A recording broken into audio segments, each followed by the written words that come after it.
Print media మిత్రులకు సోదరులకు నాతో పాటు పత్రికా సమావేశంలో ఉన్నటువంటి ఐఎన్టీయూసీ వైస్ చైర్మన్ రాజిరెడ్డి అన్న గారికి, పెద్దలు జనరల్ సెక్రటరీ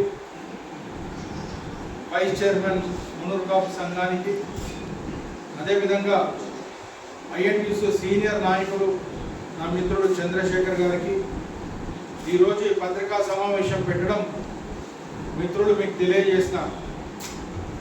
ఈ ప్రభుత్వం ఎప్పుడు కూడా కార్మిక పక్షపాతి అని తెలియజేయడానికి నిన్న ముఖ్యమంత్రి గారు కాంగ్రెస్ ప్రభుత్వం ఏదైతే నిర్ణయం తీసుకుందో మరొకసారి రుజువైంది. ఈ నిర్ణయం తీసుకున్నందుకు ముఖ్యంగా టీపీసీసీ వైస్ ప్రెసిడెంట్గా, లేబర్ సెల్ ఇన్ఛార్జ్గా ఉన్నటువంటి నేను వారికి ధన్యవాదాలు తెలియజేస్తున్నాను.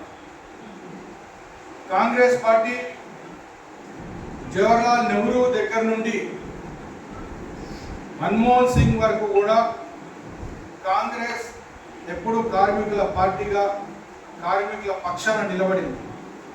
జవహర్లాల్ నెహ్రూ గారు ఉన్నప్పుడు మినిమం వేజ్ యాక్ట్ తీసుకొని వచ్చి, ఈఎస్ఐ తర్వాత పిఎఫ్ తీసుకొని వచ్చి ఒక సెక్యూరిటీ కల్పించే కార్యక్రమాన్ని వారు తీసుకొని వచ్చిన.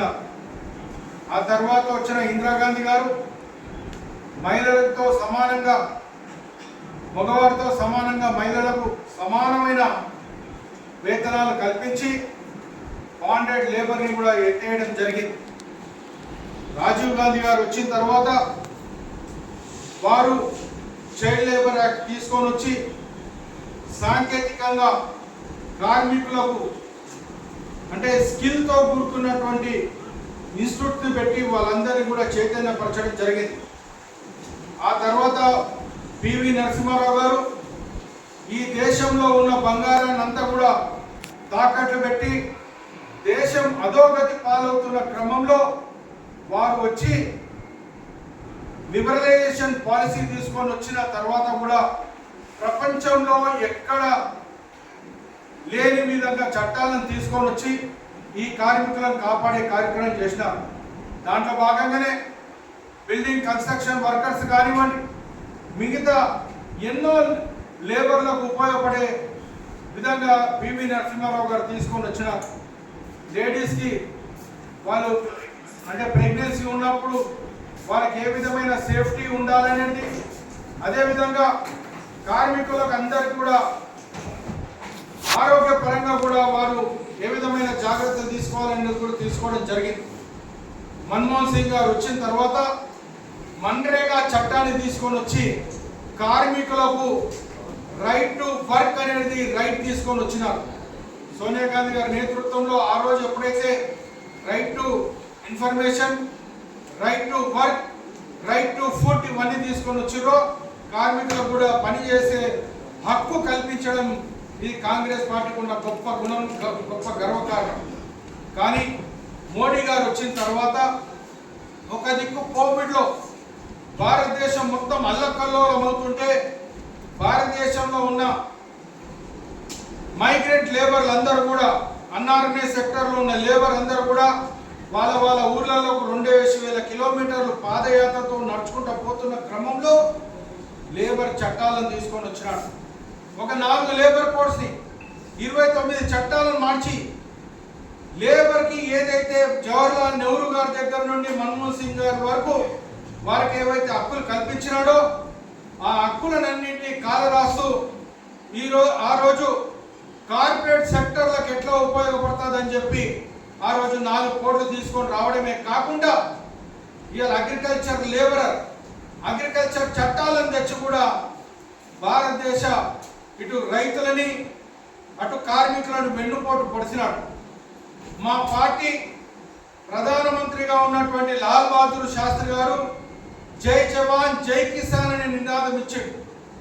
కానీ ఈరోజు రేవంత్ రెడ్డి గారు వచ్చిన తర్వాత జై జవాన్ జై కిసాన్ తో పాటు జై మజ్దూర్ అనేది కూడా ఈరోజు వేతనాలు పెంచి నిరూపించుకున్నాడనే విషయాన్ని నేను తెలియజేసుకుంటున్నాను.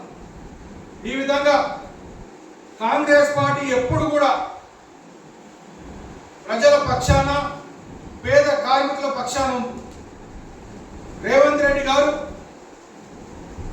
డిసెంబర్ 2023లో ముఖ్యమంత్రి గారు అయిన పిదప వారు చెప్పిన విధంగా పేదల పక్షాన ప్రజా పాలన చేస్తానన్నాడు. కాబట్టే ఈ అన్ఆర్గనైజ్ సెక్టర్లో ఒక దిక్కు బీజేపీ ప్రభుత్వం వచ్చిన తర్వాత విపరీతమైన ఇన్ఫ్లేషన్, ఎప్పుడైతే డాలర్ రేట్ మనకు పడిపోతుందో బయట నిత్యావసర ధరలన్నీ కూడా పెరుగుతుంటాయి.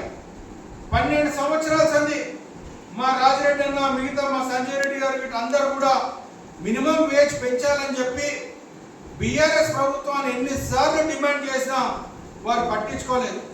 కానీ ఈరోజు రేవంత్ రెడ్డి గారు, మా ముఖ్యమంత్రి గారు, కాంగ్రెస్ పార్టీ ఎప్పుడైతే ఈ నిత్యావసర ధరలు పెరుగుతున్నాయో, వాళ్ళ పిల్లలు చదివించుకోవడానికి విద్యాపరంగా ఫీజులు ఎప్పుడైతే పెరుగుతున్నాయో, ఇవాళ ఇంటి కిరాయిలు ఎప్పుడైతే పెరుగుతున్నాయో, నిత్యావసర ధరలు 5,000 నుండి 12,000 రూపాయల ఖర్చులు ఎప్పుడైతే పెరిగినాయో, ఈ జీతం సరిపోదని చెప్పి ఇలా మినిమం వేజెస్ ని కూడా వారు 36 నుండి 40% పెంచిందని చెప్పి ఈ సందర్భంగా నేను తెలియజేసుకుంటున్నాను.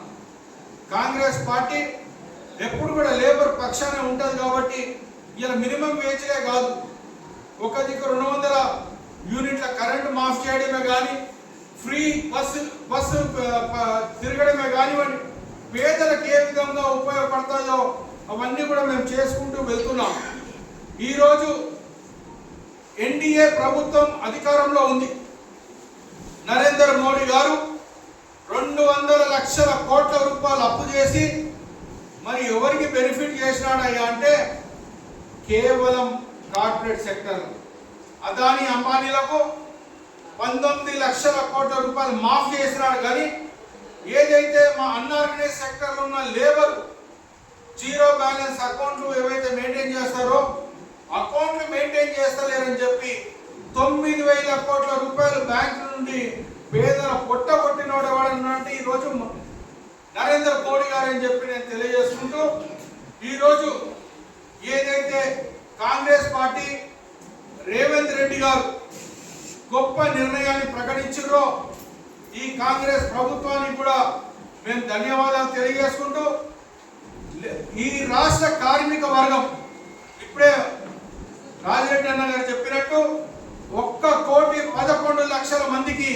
దీనివల్ల న్యాయం జరుగుతుంది. కాబట్టి మేము మరొక్కసారి కార్మిక పక్షానే ఉంటాము. కాంగ్రెస్ పార్టీ ఎప్పుడు కూడా కార్మికులకు అండగా ఉంటుంది.